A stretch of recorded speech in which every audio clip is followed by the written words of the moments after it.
যুব সমাজকে নেশার অন্ধকার থেকে দূরে রেখে একটি সুস্থ ও শৃঙ্খলিত সমাজ গঠনের লক্ষ্য নিয়ে সোনামুড়ায় আত্মপ্রকাশ করল নতুন স্বেচ্ছাসেবী সংস্থা সত্যমেব জয়তে।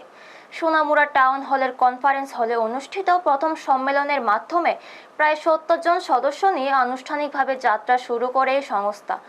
সম্মেলনে সর্বসম্মতিক্রমে সভাপতি নির্বাচিত হন উৎপল দেব এবং সম্পাদক হিসেবে দায়িত্ব পান রাকেশ চক্রবর্তী। অনুষ্ঠানে উপস্থিত ছিলেন এলাকার বিশিষ্ট সমাজসেবক সুব্রজিৎ দাস, সোনামুড়া নগর পঞ্চায়েতের সদস্য জুটন রায় সহ অন্যান্য গণ্যমান্য ব্যক্তিবর্গ। সংস্থার মূল উদ্দেশ্য হল সোনামুড়া শহর ও পার্শ্ববর্তী গ্রামীণ এলাকার যুব সমাজকে সচেতন করা এবং সমাজকে নেশামুক্ত ও শৃঙ্খলিত করে গড়ে তোলা। শুধু শহর নয়, আশেপাশে প্রতিটি গ্রামেও সামাজিক উন্নয়নের কাজ এগিয়ে নিয়ে যাওয়ার পরিকল্পনা রয়েছে সংগঠনের সদস্যদের। সম্মেলনের শেষে নবনির্বাচিত সভাপতি উৎপল দেব সংস্থার ভবিষ্যৎ কর্মসূচি ও লক্ষ্য নিয়ে বিস্তারিত আলোচনা করেন এবং সকল সদস্যকে নিয়ে একসাথে কাজ করার আহ্বান জানান। ব্যুরো রিপোর্ট, নিউজ তৎকাল 24।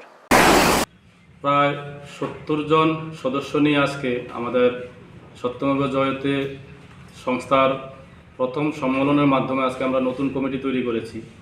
আমাদের উদ্দেশ্য এবং লক্ষ্য হচ্ছে সোনামুড়ার যে উচ্ছৃঙ্খল পরিবেশ তথা আমাদের সমাজের মধ্যে যেভাবে নেশার বাড়বাড়ন্ত চলছে, এগুলাকে কিভাবে আমরা সমাজ থেকে দূর করতে পারি এবং সমাজে ভালো কাজ করার জন্য পিছিয়ে পড়া মানুষদের জন্য আমরা কিভাবে পাশে থাকতে পারি, সেই উদ্দেশ্য এবং লক্ষ্য নিয়ে আমরা আজকে এই সংস্থার মাধ্যমে আমরা নতুন কমিটি তৈরি করেছি এবং আশা রাখি আমাদের যারা কমিটিতে আছেন সবাইকে নিয়ে আমরা সামনের দিন এগিয়ে যাব, মানুষের পাশে থাকব, মানুষকে সাহায্য করার আমরা অঙ্গীকার করেছি এবং প্রতিজ্ঞাবদ্ধ আমরা হয়েছি।